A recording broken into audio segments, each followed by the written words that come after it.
A Future with Fortran by Turaski. Bzzzt. My phone vibrates on the desk, and I glance up from my textbook. A message from my granny flashes on the screen. Do you know any good jokes about Fortran? Not really. Wonder why she wants jokes about Fortran. Bzzzt. Another message from Granny.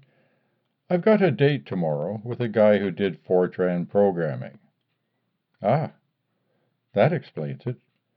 My granny has recently been exploring the exciting world of online dating. Somehow, it seems she always gets paired with nerdy engineering types. At least she's getting dates.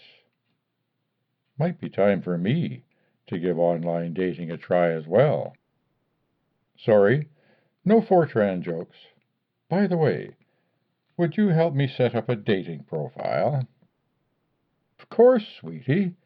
My, how times have changed. My granddaughter asking me for computer help. Smiling, I resume my studies. I'm taking a modern physics class, and we are learning about the hypothetical quantum particles known as tachyons. If they exist, they have the potential for superluminal motion. It's fun to think about the possible application to time travel. If you can travel faster than light, then you can travel forwards and backwards in time. All it would take is one scientist with the faith to take the chance on a new idea. I visit my granny that weekend, and together we make my profile, laughing as we fill out the questionnaire. Now, she says, all that's left is to wait and see who is revealed as your match. I wonder how the computer determines pairings. Computers operate on a binary system. There are only two possibilities, yes or no. What if the computer makes the wrong choice and rejects my true soulmate? We play a game of chess, but as each of us perfectly anticipates the other's moves, it ends in a draw and I return to campus. I spend the night dreaming of blueprints for a time machine, and I am greeted the next morning by an email written in flowery script. Congratulations, you have a new match. And he seems perfect, and he wants to meet me on Thursday, and I'm so excited I'm no longer thinking in complete sentences. I text Granny the good news. Wow, that's fantastic, she says. I'm going out on Thursday as well.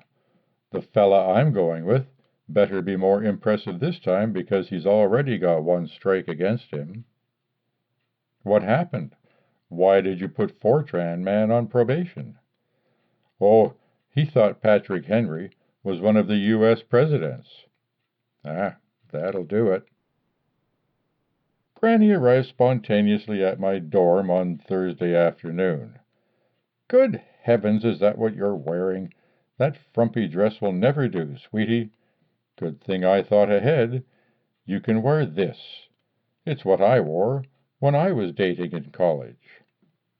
I smile and take the proffered clothing, which is still in fashion. Granny always has timeless taste. The evening finds me laughing and smiling, and I realize that if my future self develops a method for time travel, this is the moment to which I would return. It seems the computer knew what it was doing when it said yes to this charming guy.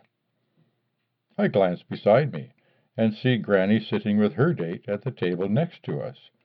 How had I not noticed them before? I wave happily. Oh, do you see someone you know? My date wears a puzzled expression.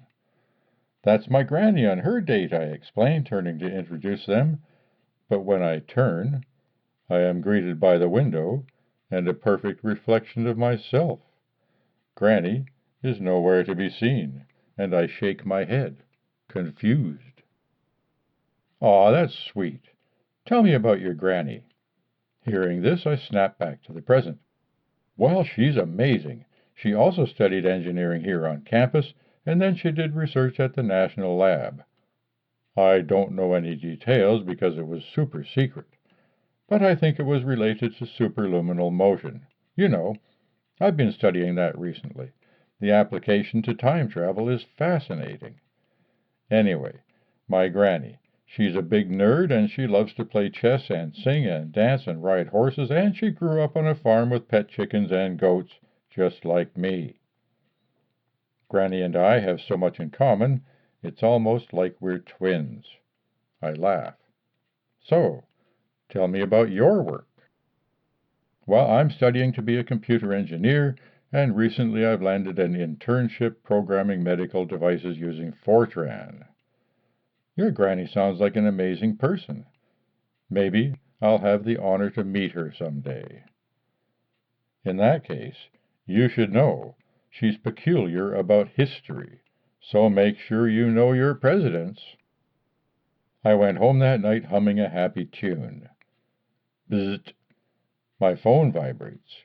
Granny wants to know how it went, and I eagerly dial her number. We both gush about our evenings, as it appears Granny had a lovely time with Mr. Fortran man. I thought he was on probation for the whole Patrick Henry fiasco. Oh, turns out he was joking. He's memorized all the presidents, their running mates, and terms of office. Apparently, when he was in college, he went out with a girl who recommended he memorize the presidents if he wanted to impress her grandmother. Ha! But anyway, sounds like you had a great time. I know it's only the first date, but do you think he could be the one? Well, Granny, I've got a 50% shot. After all, there are only two possibilities, yes or no. Ah, leaving your soulmate to the toss of a coin. I hope you make the right choice, sweetie. And then, quietly, wistfully, she adds, I hope you make the right choice this time, because the alternative is a much lonelier timeline. Choose wisely, for both of our sakes.